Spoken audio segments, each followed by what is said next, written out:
어제 우리가 룻기 통해서 룻을 잠깐 살폈고 오늘은 보아스를 잠시 좀 살피려고 합니다. 우리가 보아스를 살피기 전에 룻기의 구성을 좀 룻기가 어떻게 진행이 되는가 하는 것들을 잠깐 살피겠습니다.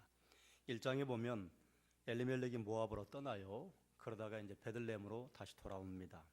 가족이 죽음을 통해서 나오미가 하나님께서 나를 비워 돌아오게 하셨다 하는 것을 깨닫게 돼요. 그런데 여기에 하나님의 끈끈한 사랑이 이어진 것이 있으니 룻이라고 하는 여인이 시어머니 나오미와 함께 베들레헴으로 돌아옵니다. 2장에 가면 이제 보아스와 룻이 만나요. 그리고 이제 룻이 나오미를 살핍니다. 보아스의 밭에서 이루어지는 이야기들입니다. 3장으로 가면 나오미가 기업 물을 자에 의거해서 자기 며느리 룻을 시집을 보낼 생각을 하고 그것을 실행에 옮깁니다. 룻을 이제 오히려 보살펴주죠. 보아스의 타작마당에서 일어나는 일들입니다. 2장과 3장이 보아스의 보리밭에서 그리고 보아스의 타작마당에서 일어나는 일이에요. 4장에 가면 보아스와 결혼하는데요. 오늘 우리가 읽은 4장 18절부터 22절까지 베레스의 계보는 이러하니라. 그리고 이새는 다윗 왕을 낳으니라. 결론이 이렇게 되거든요. 룻의 이야기, 보아스의 이야기인 것 같았는데 이게 다윗 왕의 이야기입니다. 다윗 왕의 이야기는 누구에게까지 연결이 되는가 하면 예수 그리스도에게까지 연결이 됩니다. 그래서 우리가 룻기를 통해서 그리고 어제 신명기 통해서 우리가 함께 봤던 수혼법에 대해서 남편이 죽고 혼자 남은 여인을 남편의 형제가 아내로 맞이하는 것이다. 왜 이렇게 하는지는 우리가 어제 잠시 살폈습니다. 아들을 낳으면 죽은 형제의 아들이 돼요. 그래서 죽은 형제의 대를 이어주는 것입니다. 죽은 남편의 형제가 이행할 수 없는 경우에는 가장 가까운 친족이 그 책임을 감당해야 합니다. 그래서 그 여인이 법적인 보호자 없이 혼자 어려움 당하는 일이 없도록 도와주는 제도였습니다. 수혼을 통해서 낳은 아들은 죽은 남편의 아들로 그 기업을 이어받게 된다.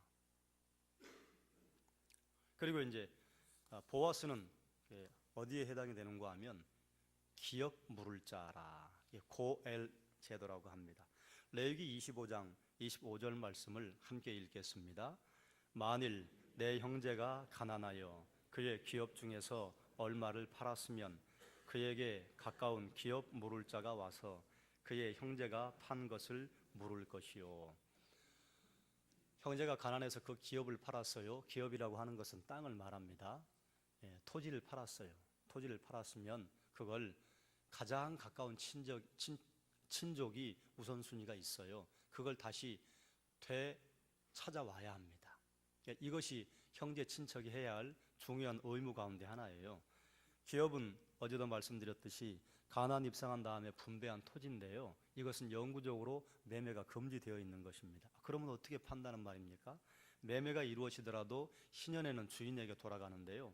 신년까지 농사를 지을 수 있는 땅의 가치, 그러니까 그 토지는 팔고 사는 게 아닙니다. 그럼 서로 매매를 한다고 하는 것은 땅의 소유권을 매매를 하는 것이 아니라 경작권을 매매를 하는 거예요. 이 땅에서 10섬이 나온다 그러면 1년치 10섬으로 계산을 하는 거예요. 땅값까지 계산을 하는 게 아니라. 그리고 이제 신년이 되면 그걸 다시 원상으로 복구해 주는 거죠. 안식년을 제외한 기간 동안 그 땅이 얻을 소출의 가치, 그래서 신년이 50년 남았느냐 40년 남았느냐 30년 남았느냐에 따라서 경작권의 가치가 달라집니다. 땅의 가격으로 하는 것이 아니기 때문에 이 기업 물을 자에 해당하는 사람이 오늘 우리가 함께 나눌 보아스라 그 말이에요. 룻기 2장 3절 말씀을 함께 같이 읽겠습니다. 룻이 이제 어머니 나오미를 보살피기 위해서 드디어 이제 밖으로 나가서 이삭을 줍기 시작을 해요. 그런데 2장 3절 함께 읽어요. 룻이 가서 베는 자를 따라 밭에서 이삭을 줍는데 우연히 엘리멜렉의 친족 보아스에게 속한 밭에 이르렀더라. 아멘. 성경에 보면 우연히 엘리멜렉의 친족 보아스에게 속한 밭에 이르렀더라 이런 말이 나옵니다. 그런데 본래 원어 성경에는 우연이라고 하는 말이 없습니다. 우연이라고 하는 말이 성경에 7번 나오는데 7번 모두 우연이라고 하는 단어가 없어요. 우연을 빼고 봐야 합니다. 이삭을 줍는데 엘리멜렉의 친족 보아스에 속한 밭에 이르렀더라. 우연이 되는 일은 없습니다. 우리가 예수 그리스도를 믿게 된 것도, 여러분이 이 자리에 나오게 된 것도 우연히는 없어요. 하나님께서 인도하셔서. 그래서 우연이라고 하는 단어가 성경에 나오면 이건 빼고 읽어야 되겠구나 하고 읽으시면 돼요. 보아스에 속한 밭에 이르렀어요. 그리고 4절 말씀에 마침 보아스가 베들레헴에서부터 와서 베는 자들에게 이르되 여호와께서 너희와 함께 하시기를 원하노라 하니 그들이 대답하되 여호와께서 당신에게 복 주시기를 원하나이다.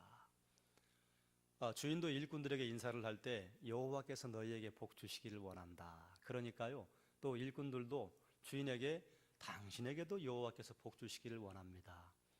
이 정도 되면 노사관계가 대단히 원만하지요.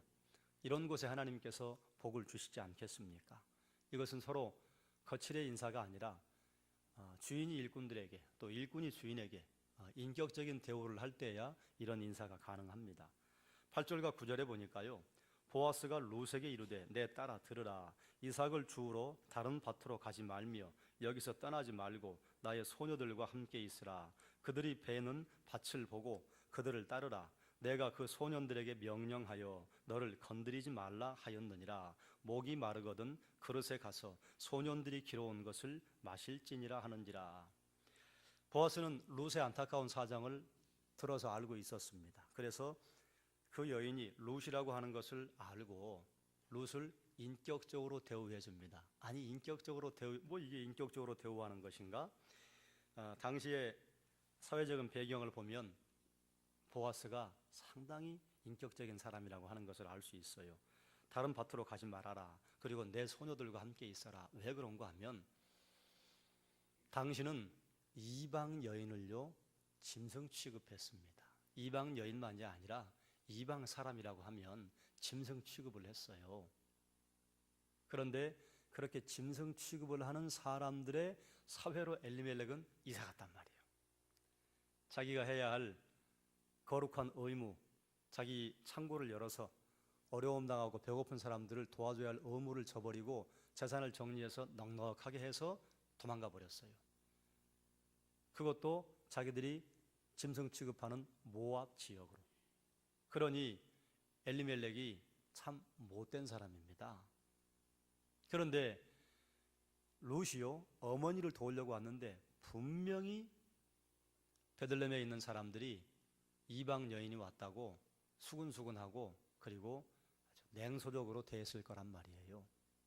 그런데 보아스는 자기 밭에 온 이삭 주우러 온 사람인데도 다른 밭으로 가지 마라. 다른 밭으로 가면 무시당할 걸 보아스도 알고 있어요. 그래서 거기 있어라. 그리고 내가 일하는 소년들에게 명령하여 너를 건드리지 말라 하였느니라. 왜 이 말을 했을까요?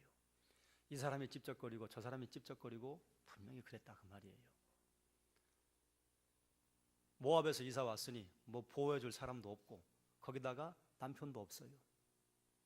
그 사람을 보호해줄 룻이라고 하는 여인을 보호해줄 사람이 아무도 없습니다.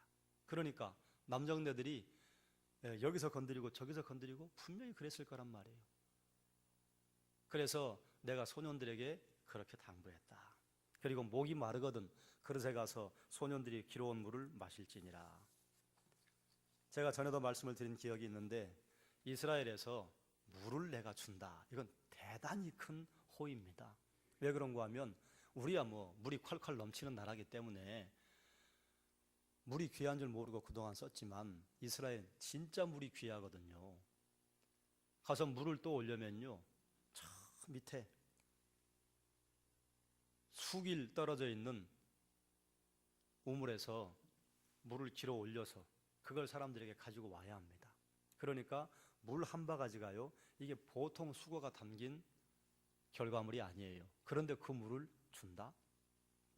그건 보아스가 호의를 보인 것입니다. 이게 보아스의 남다른 점입니다. 어제 우리가 룻을 살펴보았을 때 보아스가 뭐라고 했는가 하면 내가 현숙한 여인인 줄 안다. 현숙이라고 하는 단어가요, 여기하고 잠언 31장에 밖에는 없습니다. 그런데 현숙이라고 하는 말을 다른 말로 굳이 표현을 하자면 고매한 성품을 가진 사람이다. 고귀한 인격자다. 룻도 그랬고 사실은 보아스도 고귀한 인격을 가진 사람이에요. 그리고 15절과 16절에 보면 룻이 이삭을 주우러 일어날 때 보아스가 자기 소년들에게 명령하여 이르되 그에게 곡식 단 사이에서 줍게 하고 책망하지 말며 또 그를 위하여 곡식 다발에서 조금씩 뽑아버려서 그에게 줍게 하고 꾸짖지 말라 하니라. 보아스가 여기도 보면 참 다른 사람들을 긍휼히 여기는 성품이 있다 하는 것을 알 수 있어요. 어제도 살폈지만 이 곡식을 떤 다음에 또 포도주를 수확한 다음에 포도를 감람나무를 수확한 다음에 일부는 남겨두어라. 곡식 밭에 추수를 한 다음에 한 모퉁이를 베지 않고 놔두게 되어 있어요. 이것을 이제 모퉁이법이라 해서 먹고 사는 것이 어려운 사람들, 다른 사람에게 적선하지 않아도 자기의 인격을 지키면서 먹고 살 수 있을 사회 보장 제도를 하나님께서 마련해 놓으신 것인데 모퉁이를 베지 않고 놔두면 됩니다. 그런데 이삭까지 줄줄 흘려라 이런 건 없어요, 율법에. 그런데 보아스가 이삭을 좀 줄줄 뿌려놔라, 주워가기 쉽게. 어떤 주인이 지금 추수를 하는데 야 좀 흩어놔라 이렇게 말하는 사람 누가 있어요? 야야야 조심해라, 뒤에서 따라오면서 줍는다, 흘리지 마라, 잘 단속해라. 이게 일반적인 사람들의 반응입니다. 그런데 이삭 죽는 룻을 생각해서 일부러 흘리라고 해요. 어제도 말씀드렸듯이 그거 뭐 흘려봐야 그게 뭐 한 섬이 되겠습니까? 두 섬이 되겠습니까? 흘리는 사람, 추수하는 사람에게는 그거 있어도 되고 없어도 되고, 그러나 그거 줍는 사람에게는요 그게 먹을거리가 되기 때문에 얼마나 귀한 건지. 그러니 이것도 보아스가 그 이야기 안 해도 돼요. 보아스가 룻에게 내 밭에서 주어라, 그리고 소년들에게 너를 건드리지 말라고 했다. 또 일을 하다가 목마르거든 여기 와서 물을 먹어라. 네가 먹는 그 떡에 초를 찍어라. 이렇게 호의를 베풀어 줬으면 그걸로도 뭐 충분합니다. 그런데 호의를 더 베풀어요. 신명기 24장 19절 말씀에 우리가 어제 살폈던 것인데요, 내가 밭에서 곡식을 벨 때에 그 한 뭇을 밭에 잊어버렸거든 너 다시 가서 가져오지 말고 나그네와 고아와 과부를 위하여 남겨두라. 그리하면 내 하나님 여호와께서 내 손으로 하는 모든 일에 복을 내리시리라. 복을 받는 방법이 몇 가지 있다, 어제 말씀을 함께 나누었잖아요. 여호와의 말씀 따르는 것이 복받는 가장 확실한 비결입니다. 그럼 그 말씀을 따르는 것에 두 가지가 있어요. 하나님 앞에 예배하는 것, 하나님께 전심을 드리는 것, 이 첫 번째고요. 두 번째는 주변의 사람들에게 긍휼을 베푸는 것. 그러면 내가 복을 내리겠다. 하나님께 예배하고 하나님께 전심을 다할 때 거기에 네가 빈손으로 가지 말고 힘을 다하여 예물을 나에게 드려라. 헌금까지도 포함된다. 어젯밤에 함께 나누었습니다. 보아스는 지금 몇 가지 일만 보아도 굳이 보아스가 하지 않아도 되는 일들을 대단히 여러 번 룻에게 호의를 베풀고 이걸 긍휼이라고 합니다. 무슨 보아스가 룻에게 흑심이 있어서 그런 것 아니에요. 뒤에 가면 이제 나오는데요, 나이 차이가 대단히 많이 납니다. 아버지와 딸 같은 사이예요. 그런데 보아스가 룻에게만 잘한 것이 아니라 엘리멜렉에게도 잘했어요. 그걸 나오미가 말을 합니다. 룻기 2장 20절 말씀을 함께 읽겠습니다. 룻기 2장 20절 말씀 읽습니다. 나오미가 자기 며느리에게 이르되 그가 여호와로부터 복받기를 원하노라. 그가 살아있는 자와 죽은 자에게 은혜 베풀기를 그치지 아니하도다 하고, 나오미가 또 그에게 이르되 그 사람은 우리와 가까우니 우리 기업을 물을 자 중에 하나이니라 하니라. 나오미가 보아스를 잘 알고 있어요. 뭐라고 말하는가 하면 그가 살아있는 자와 죽은 자에게 은혜 베풀기를 그치지 아니하도다. 살아있는 나에게, 살아있는 룻에게 은혜를 베풀 뿐만 아니라 죽은 자에게, 이 죽은 자라고 하는 것은 자기 남편을 가리키는 말입니다. 이전에도 보아스는 엘리멜렉에게 은혜를 베풀고 긍휼을 베풀었어요. 그런데 여기에 대해서 나오미가 뭐라고 반응하는가 하면 그가 여호와로부터 복 받기를 원하노라. 은혜를 받은 사람이, 도움을 받은 사람이 이렇게 반응한다 그 말이에요. 그가 하나님께로부터 복 받기를 원하노라. 그러니 다른 사람들이 이렇게 복을 빌어주는데 그 사람이 잘 되지 않을 리가 없지 않습니까? 다른 사람에게 긍휼을 베풀어주면, 내 주머니를 열면 내 주머니에 당장은 좀 손해가 나고 지출이 생기는 것 같으나 우리가 돈으로 계산할 수 없는 어마어마한 것들이 수입으로 들어온다 그 말입니다. 그러니 흩어 구제하여도 부하게 되는 일이 있다. 이것을 잠언은 못 박아 우리에게 알려주고 있는 거예요. 너의 시어른이 살아있을 때도 그 어른이 잘 돌봐주었다. 그분이 살아있는 사람이나 죽은 사람에게나 은혜 베푸는 것을 잊지 않는구나. 이 말을 룻에게 시어머니가 해주고 있습니다. 그리고 이제 룻기 3장 3절과 4절에 가면 시어머니 나오미가 룻을 이제 시집 보내려고 해요. 그런데 시집 보내려고 하는 게 이게 참 기막힌 사연이 들어 있습니다. 룻기 3장 제가 읽겠습니다. 4절을 함께 읽으시기 바랍니다. 그런즉 너는 목욕하고 기름을 바르고 의복을 입고 타작 마당에 내려가서 그 사람이 먹고 마시기를 다 하기까지는 그에게 보이지 말고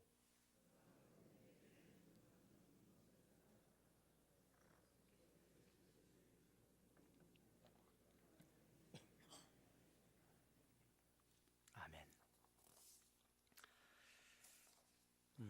너 이쁘게 치장하고 타작마당에 들어가서 그가 누울 것이다. 그러면 그 눕는 곳을 알았다가 발치 이불을 들고 거기 누우라. 한 이불 속으로 들어가라 그 말입니다. 이걸 이제 조금 전에 제가 수혼법과 기업 물을 자를 함께 나누었잖아요. 수혼법을 얘기하는 게 아니에요. 형수나 제수에게 들어가서 가문의 대를 이어주는 게 수혼법인데 이건 보아스에게 여자를 보냈어요. 그러면 룻을 보내서 보아스의 의사를 타진하는 것입니다.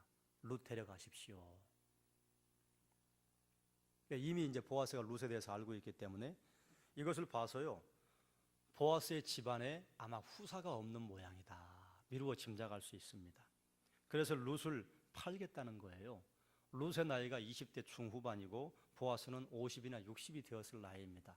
왜 그런가 하면 당시에는 대개 성인식을 하면 이스라엘의 성인식, 중동 지역의 성인식은 13세입니다. 여자아이의 성인식은 12세 하고, 그래서 20세가 되기 전에 결혼을 해요. 그러니 룻이 결혼을 할 나이가, 남편이 20이 채 안 됐으니까 룻이 결혼을 했을 나이가 10대 후반입니다.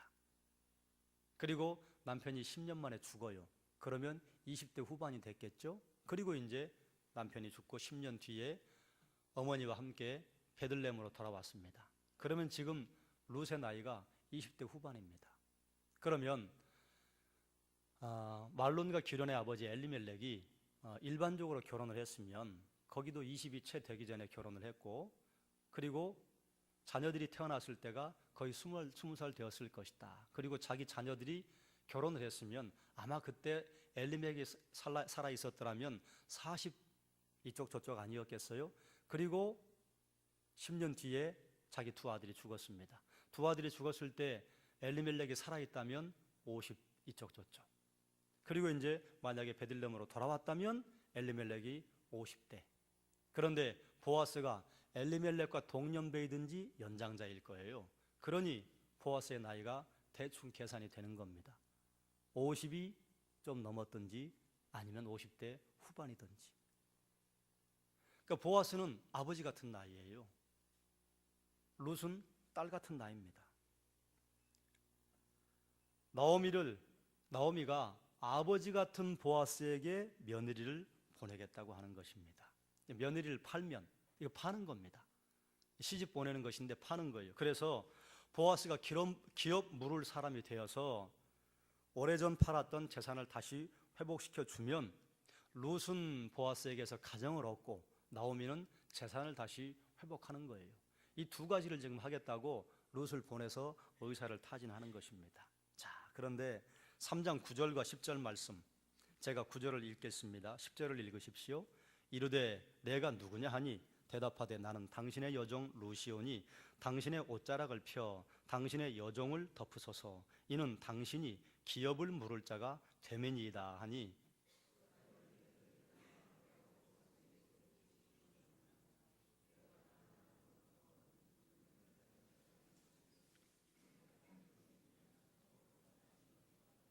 아멘. 옷자락으로 여정을 덮으소서. 이건 이제 주의 날개 아래, 주의 그늘 아래, 우리가 여름 수련회 때 살폈잖아요.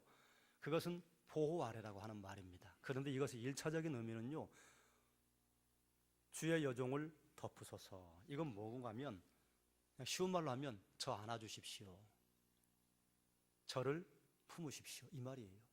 그리고 저의 보호자가 되어주십시오. 그러니까 두 가지 의미가 있는 것입니다. 저를 품으셔도 됩니다. 그리고 저의 보호자가 되어주십시오. 이 말에 보아스가 본이 기특하기 짝이 없어요. 모압에서 시어머니 안 따라와도 되는데 시어머니 따라와서 그 시어머니를 보살피겠다고 이삭을 주우러 나오고, 그리고 젊잖아요. 분명히 젊은 사람들이 이 젊은 룻에게 뭐 이렇게 저렇게 접근을 했을 거란 말이에요. 그런데 그런 것도 다 기특한데 내 어머니가 기업을 무르기 위해 너를 나에게 팔겠다고 지금 보내게 한 것 같은데 네가 그것까지 순종한 모양이구나. 젊은 사람을 따라가지 않고 아버지 같은 나이의 나를 네가 선택한 것이 아니라 어머니가 보내서 왔으니 참 그것까지도 대단하다. 그러니 네가 베푼 인애가 처음 것보다 나중 것이 더하다. 그리고 이제 룻을 다시 보내지요. 그리고 4장 1절에 보면 다음날 아침에 보아스가 성문에서 장로들과 함께 가까운 기업 물을 자를 찾아서 제안을 하는데 그 사람이 자기가 마땅히 해야 되지만 재산이 뻔한지라, 그리고 엘리멜렉이 부유했잖아요. 그러니 판 토지 경작권이 많을 거란 말이에요. 그걸 사주면 자기 기업에 손해가 날 것 같다, 이렇게 말해요. 그런 거 보니 그 사람이 그렇게 부유한 사람은 아니었던 것 같아요. 그래서 감당하지 못하겠다고 하자 신발을 벗어서 보아스에게 줍니다. 어제 우리가 신명기에서 살펴보았는데 만약에 기업 물을 자의 책임을 다하지 못하겠다고 신발을 벗어서 주면요, 그 기업 물을 대상이 되는 여인이 와서 신발 주는 사람의 뺨을 치게 되어 있습니다. 그리고 그 얼굴에 침을 뱉어요. 그리고 그 사람에게는 이런 굴레가 씌워져요. 신발 벗기운 자다. 왜 그런가 하면 친척이 어려운데 기업 물을 자의 책임을 다하지 않은 사람에게 그렇게 모욕을 주는 겁니다.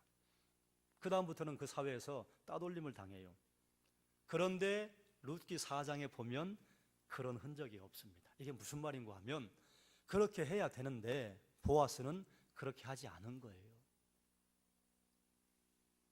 보아스의 남다른 점입니다. 뭐 그 사람에게 책임을 묻거나 너는 왜 이런 식으로 하느냐 그렇게 말하지 않고 자기가 기업 물을 책임을 감당해요. 그리고 이제 오늘 본문까지 나오는 것입니다. 베레스의 계보는 이러하니라. 베레스는 헤스론을 낳고 헤스론은 람을 낳고 람은 암미나답을 낳고 암미나답은 나손을 낳고 나손은 살몬을 낳고 살몬은 보아스, 보아스는 오벳, 오벳은 이새를 낳았고 이새는 다윗 왕을 낳았더라.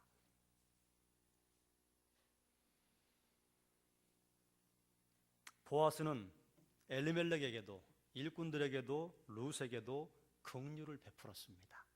힘에 지나도록 도와줬습니다. 이웃에게 긍휼을 베풀면 하나님께서 복을 주신다고 선포하셨어요. 레위기에도 기록되어 있고 어제 우리가 살폈던 신명기에도 선포가 되어 있습니다. 그것뿐만 아니라 보아스는 일꾼들에게도 룻에게도 인격적으로 대우를 했습니다. 기업 물을 책임을 다하지 못하겠다고 보아스에게 그 공을 던진 사람에게도 비인격적인 대우를 하지 않았습니다. 그리고 보아스는 자기가 할 일을 신속하게 했어요. 기업 물을 자의 책임을 다하기 위해서 지체하지 않았습니다. 추수를 끝내고 타작마당에서 잔치를 한 그 다음날 일찍이 성문에 올라가서 장로들을 불러 모으고, 그리고 지나가를 기업 물을 자 먼저 우선순위 가진 사람 기다렸다가 일을 시작을 합니다. 자, 그러면 이제 우리는 보아스를 우리에게로 가져와 봐야 합니다. 여러분은 이웃에게 긍휼을 베푸시는데 힘에 지나도록 긍휼을 베푸십니까? 긍휼을 받은 사람이 이렇게 말한다 그 말이에요. 그 사람이 우리에게 은혜를 베푸는구나. 하나님께서 그 사람 잘해 주시기를 바란다. 여러분은 이웃을 인격적으로 대우하십니까? 인격적이라고 하는 것은 서로 말이 오가는 것입니다. 내가 말했으면 너가 말하기를 기다리는 거예요. 나만 말하고 끝내버리는 건 그건 인격적인 사이가 아닙니다. 그러면 다른 사람에게도 인격적이다 하는 것은요, 말에 품위가 있어야 합니다. 그리고 행동에도 품위가 있어야죠. 여러분은 선한 일을 위해서 부지런히 움직이십니까? 아이고, 다른 사람들이 부탁하는데 아이고 내가 시간도 없는데 뭐 이것까지 내가 해야 하나, 그러면서 마지못해 등 떠밀려서 선한 일을 하는데 나서지는 않으십니까? 선한 일을 위해서 부지런히 움직이는 사람에게요, 하나님께서 복을 주신다 그 말이에요. 우리가 구원을 받는 것은 하나님의 은혜입니다. 우리의 능력이 아니에요. 절대적으로 하나님의 은혜요, 하나님의 선물입니다. 그런데 복을 받는 것은요, 그건 우리 책임이에요. 복은 복받을 행동을 할 때 하나님께서 허락하시는 것입니다. 복받을 행동을 하면요, 복이 따라다녀요. 그런데 복받을 행동을 하지는 않고 복을 우리가 쫓아다니면요, 그 복이요, 우리에게로 오지 않습니다. 복받을 일을 해서 넘치는 복이 우리에게 오게 된다. 성경이 가르쳐주고 있습니다. 롯은 현숙하다, 또 이내가 처음보다 나중에 더하다, 이런 평가를 보아스에게 들었습니다. 성품이 참 고귀한 여자예요. 그리고 다른 사람을 긍휼히 여기는 마음이 있는 여인입니다. 그와 마찬가지로 보아스도 참 고귀한 성품의 사람이에요. 그리고 긍휼히 여기는 마음이 뛰어난 사람입니다. 자, 그러면 여기서 보아스는 누구의 그림자인가 하면 예수 그리스도의 그림자입니다. 기업 물을 자의 최고봉에 계시는 분이 누구시냐? 예수 그리스도. 어떤 기업을 물러요? 우리가 하나님께 불순종으로 말미암아 팔아버렸던 우리의 생명, 그 죄값을 물러줘요, 예수님께서. 십자가에서 예수 그리스도의 생명을 대신 주시고 우리의 생명을 되찾아오십니다. 기업 물을 자는 예수 그리스도예요. 그리고 구약 성경에서 이스라엘 백성들에게 기업 물을 자, 기업 물을 자 계속 이야기하시는 것은 그 기업 물을 자가 누가 되시는가 하면 하나님께서 이스라엘의 기업 물을 자가 되어주십니다. 계속해서 그러세요. 이스라엘 백성들이 범죄하고 이웃 나라들에게 압제를 당할 때 부르짖으면 다시 기업 찾아줘요. 하나님이 하시는 일입니다. 바벨론으로 끌려갔을 때 다시 70년 만에 기업을 찾아줍니다. 하나님이 하시는 것입니다. 이스라엘 백성들이 2000년 동안 나라를 잃고 전 세계를 헤맬 때에 하나님이 다시 내가 너희를 회복할 것이다, 이 약속하신 것 때문에 기업을 다시 찾아줍니다. 기업 물을 자는 하나님이세요. 그래서 결국은 보아스를 통해서 누구를 보여주고 계시는가 하면 하나님, 예수 그리스도. 그러니 룻기는요, 룻의 이야기가 아니고 다윗의 이야기, 룻의 이야기가 아니고 결국은 가리키는 것이 어디인가 하면 예수 그리스도의 이야기. 사람들은 우리가 고귀한 성품과 그리고 긍휼을 베푸는 것을 통해서 결국은 어디를 보느냐? 예수 그리스도 본다 그 말이에요. 우리가 교회 다니는 것 알고 우리가 그리스도인인 것 알면요, 그러면요, 아이고 교회 다니시나? 이렇게 하고 하나님에 대해서 마음이 열린다 그 말입니다. 그러니 하나님 이렇게 말씀하시잖아요. 그 어떤 것보다 사람을 바른 대로 인도하는 사람이 별처럼 빛날 것이다. 하나님께로 다른 사람을 인도한 사람 별처럼 빛날 것이다. 그러니 그 사람에게 복이 내려가지 않겠습니까? 복은 하나님께서 허락하시는 것이지만요, 그 문을 여는 것은요, 우리 책임이에요. 우리가 그 문을 열고 들어가느냐 들어가지 않느냐, 하나님의 말씀을 따르고 하나님만 사랑하고 주변의 이웃들에게 긍휼을 베풀고 인애를 베푸느냐 베풀지 않느냐, 흩어 구제하느냐 구제하지 않느냐. 내가 본을 보이고 자녀에게 그 본을 보인다면 그러면 우리 자녀도 복을 받는데 자연스럽게 따라가게 되는 것입니다. 복 받는 사람은요, 복 받는 일을 합니다. 복 받는 일을 하시는 부모님을 보고 자란 자녀들은요, 자연스럽게 복 받는 일을 따라서 합니다. 그걸 가풍이라고 하잖아요. 여러분의 가정에 그런 아름다운 가풍이 넘치시기를 주님의 이름으로 축원합니다. 기도하겠습니다. 하나님,